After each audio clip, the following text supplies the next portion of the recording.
Hello everyone. आज के video में मैं नीट 2023 में पूछे गए बॉटनी सेक्शन के असर्शन और रीज़न और वो एनसीईआरटी के किस पेज नंबर पे और कौन से चैप्टर से आए हैं वो हम देखेंगे। First assertion A, late wood has a fewer जेलर एलिमेंट विथ नैरो वेसल्स। उसका रीज़न आर है, cambium is less active in winters. So ये सिंपल असर्शन रीज़न जो कि एनसीईआरटी के डायरेक्ट लाइन में दे के रखा है, जो एनाटॉमी ऑफ फ्लावरिंग प्लांट के spring would and autumn would section में दे के रखा है पेज नंबर 96 पे। In winter the cambium is less active and form fewer xylary elements that have narrow vessels and this wood is called autumn wood or late wood। इसी lines को assertion और reason form में change करके दिया है और वो बहुत assertion भी ट्रू है और रीज़न भी ट्रू है और रीज़न इसका करेक्ट एक्सप्लेनेशन है। नेक्स्ट assertion रीज़न है, assertion है ATP is used at two steps in glycolysis।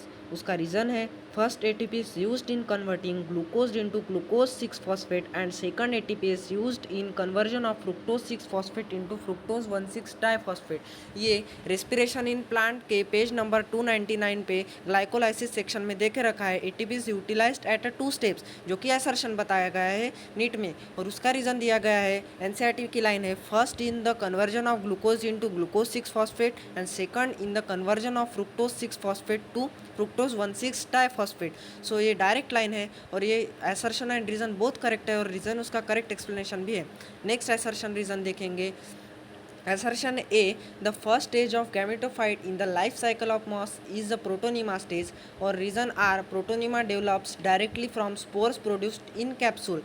So NCERT में प्लांट किंगडम के मॉसेस सेक्शन में पेज नंबर 36 पे दे के रखा है उसका, जो कि रीज़न असर्शन है the first stage in protonema, जो कि नीट में पूछा गया था। फर्स्ट स्टेज ऑफ गैमेटोफाइट थोड़ा इलोंगेट किया है, the first stage of gametophyte in the life cycle of moss is a protonema stage. उसका रीज़न एनसीईआरटी की लाइन है, which develops directly from the spores और रीज़न नीट में कैसे पूछा गया है, protonema develops directly from spore produce in capsule. So assertion भी करेक्ट है और रीज़न भी करेक्ट है और रीज़न उसका करेक्ट एक्सप्लेनेशन है।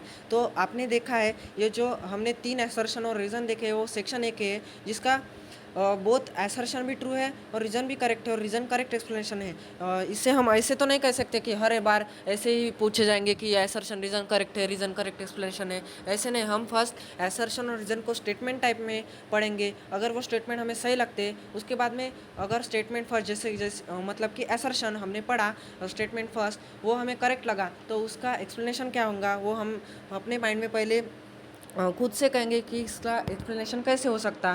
तो अगर वो एक्सप्लेनेशन सही होगा तो option both A and R correct हो जाएगा और आर उसका करेक्ट एक्सप्लेनेशन हो जाएगा। अगर हमें लगेगा कि इसका एक्सप्लेनेशन जो माइंड में सेट किया गया है वो तो पेपर में फॉल्स है तो हम क्या हो करते हैं कि ऐसे नहीं कि वो बहुत करेक्ट हो जाएंगे और उसका एक्सप्लेनेशन वो होगा, वैसे कुछ नहीं। अगर आपको लगता है कि उसका एक्सप्लेनेशन वो करेक्ट नहीं है तो हम डायरेक्ट मार्क करेंगे कि बोथ ऑप्शन तो करेक्ट है असर्शन रीज़न और उसका करेक्ट एक्सप्लेनेशन नहीं है। हमने इतनी मेहनत की होती है कि हम एनसीईआरटी 3-4 बार पढ़े होते हैं कि हमें तो इतना तो कॉन्फिडेंस होता ही है कि उसका एक्सप्लेनेशन है या नहीं। सो इसलिए पहले खुद के माइंड में देखना है कि वो उसको एक्सप्लेन कर रहा है या नहीं। सो नेक्स्ट सेक्शन बी के हम असर्शन रीज़न देखेंगे। सेक्शन बी का फर्स्ट असर्शन है कि in gymnosperm the pollen grains are release from microsporangium and carried by air currents.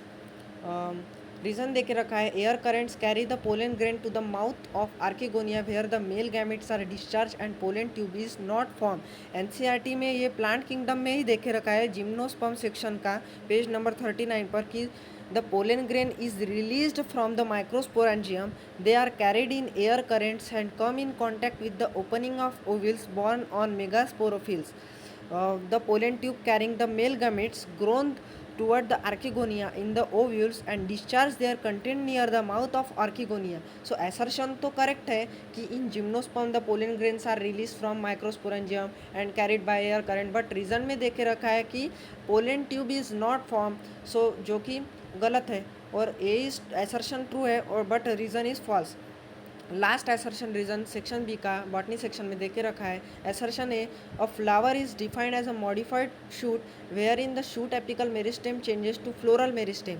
Reason देके रखा है, internode of the shoot get condense to produce different floral appendages laterally at successive node instead of leaves. ये assertion reason simple नहीं कह सकते, थोड़ा ये tree की साइड में ही जाएगा, क्योंकि एनसीईआरटी में ऐसी डायरेक्ट लाइन तो नहीं देके रखी है कि अ फ्लावर इज, आप देख सकते हैं मॉर्फोलॉजी ऑफ फ्लावरिंग प्लांट में इन्फ्लोरेसेंस सेक्शन के पेज नंबर 71 में कि a flower is modified shoot where in the shoot apical meristem changes to floral meristem, internode do not elongate and the axis get condensed. अगर NCERT में अगर NCERT की line इन्होंने direct assertion reason में डाल दी होती तो हम इसमें कंफ्यूज हो सकते थे, लेकिन इन्होंने अच्छा किया कि इसको थोड़ा मॉडिफाइड करके सिंपलेस्ट वर्ड्स में एसर्शन रीज़न देके रखा।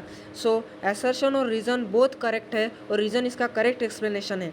सो ऐसे ही वीडियोस के लिए चैनल को सब्सक्राइब करें और वीडियो को लाइक करें।